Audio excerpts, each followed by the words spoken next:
स्वराष्ट्रे सोमनाथम च, ये श्रेष्ठ ज्योतिर्लिंग स्वराष्ट्रे सोमनाथम च। आप लोग यदि सोमनाथ गए हैं तो श्रेष्ठ है, नहीं गए हैं तो जाइए। 12 ज्योतिर्लिंग में सबसे पहला ज्योतिर्लिंग सोमनाथ ज्योतिर्लिंग माना गया है। वर्तमान में मोहम्मद गजनवी पूर्व काल में लगभग 19 बार सोमनाथ पर आक्रमण किया, और ऐसा हमारा इतिहास कहता है कि मोहम्मद गजनवी 900 जहाज सोने का लूट कर ले गया। सोमनाथ ज्योतिर्लिंग पर इतना धन था।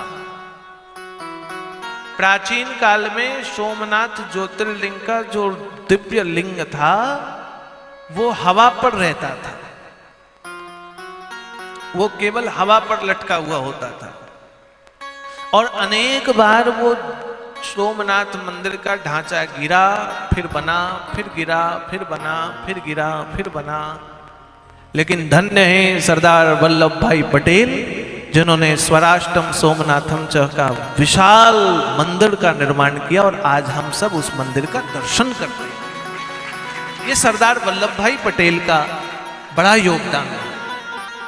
उस समय की तत्कालीन राष्ट्र के प्रधानमंत्री, नाम नहीं लेंगे, आप सब जानते हैं, जिन्होंने विरोध किया, और उन्हीं की सरकार पर रहकर सरदार वल्लभ भाई पटेल ने सोमनाथ मंदिर का निर्माण करा।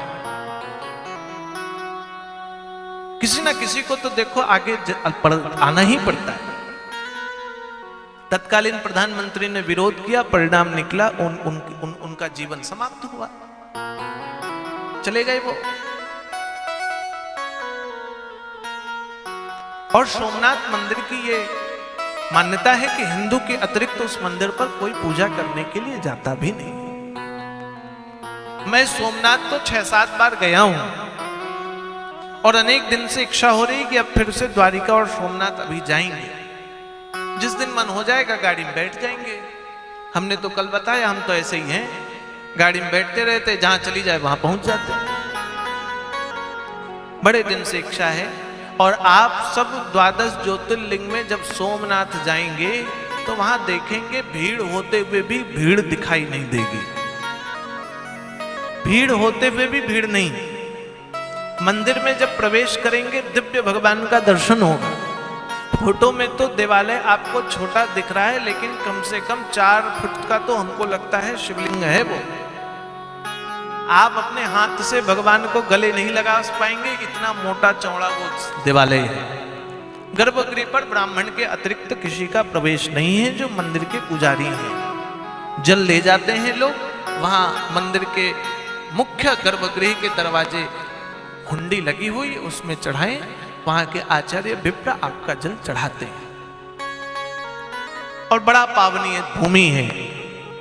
किसी भी देवालय पर जाएं तो कम से कम 1 रात्रि का विश्राम तो अवश्य करें। 1 रात्रि तो जरूर रुकना ही चाहिए। कहने लग गए, ये पहला स्वराष्ट्रम सोमनाथम च। दूसरा श्रीशैल मल्लिकार्जुनम। दूसरी फोटो आपको दिखाई दे रही है, ये मल्लिकार्जुन भगवान हैं। उज्जैनम महाकालम। तीसरी फोटो देवाधिदेव भगवान महाकाल उज्जैन नगरी में रहते हैं। तीसरा ओमकार क्षेत्र परमेश्वरम।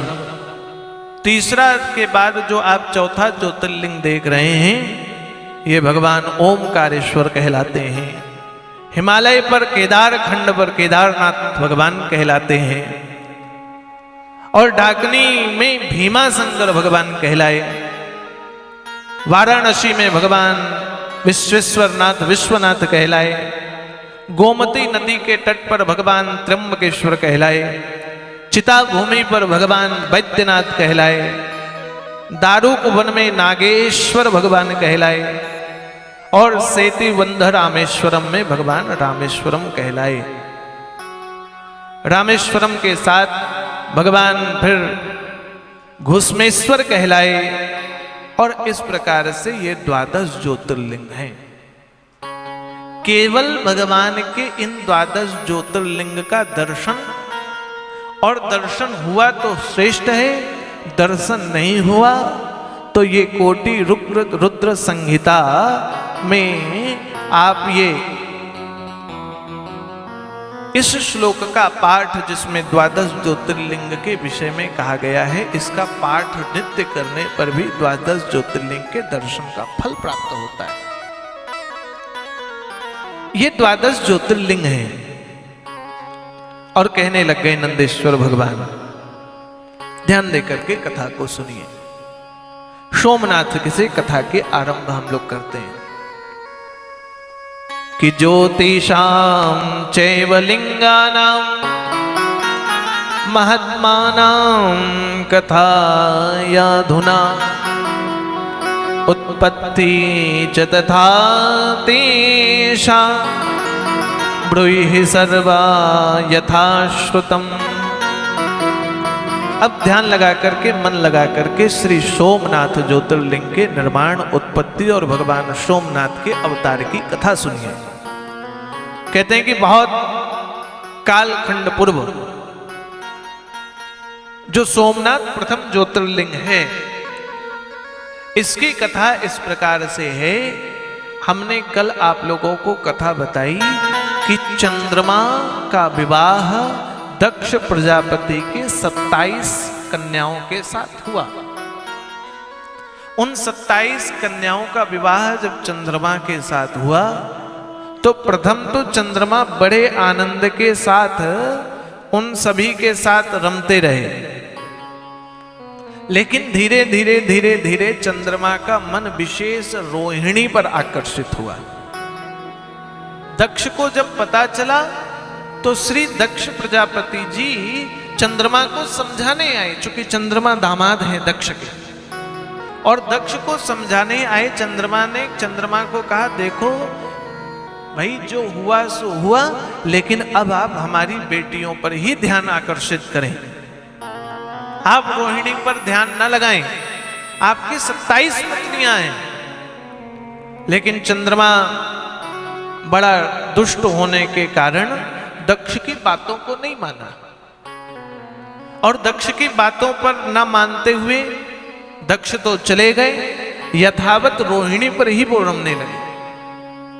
समय बीता, दक्ष की वो 27 कन्याएं जब दुखी हुई, अपने प्रजापति पिता को बताया तो दक्ष को अति क्रोध आया, और क्रोध में आकर दक्ष ने चंद्रमा को श्राप दे दिया।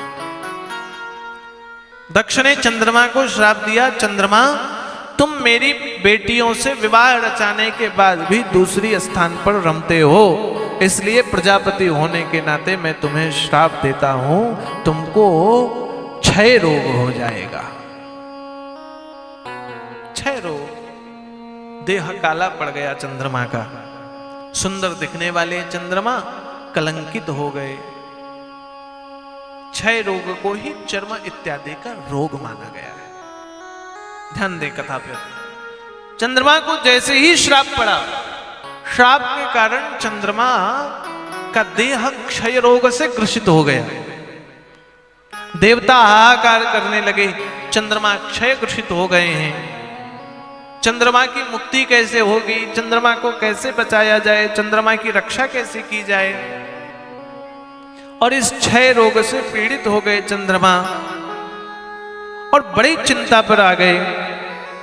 देवगुरु वशिष्ठ देवगुरु के पास गए।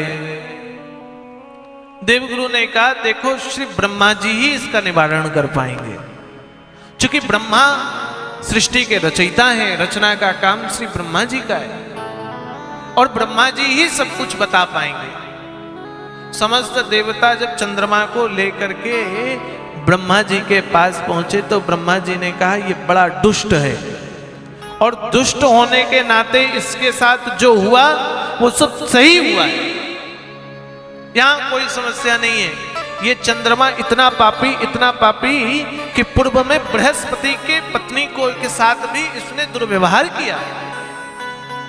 बृहस्पति के पत्नी के साथ ये रमता रहा, और जब बृहस्पति को पता चला तो बृहस्पति ने अपनी पत्नी का परित्याग किया, मेरे कहने पर बृहस्पति ने पत्नी को स्वीकार करने की बात तो कही, लेकिन कुछ काल के बाद पता चला कि बृहस्पति की पत्नी गर्भवती है।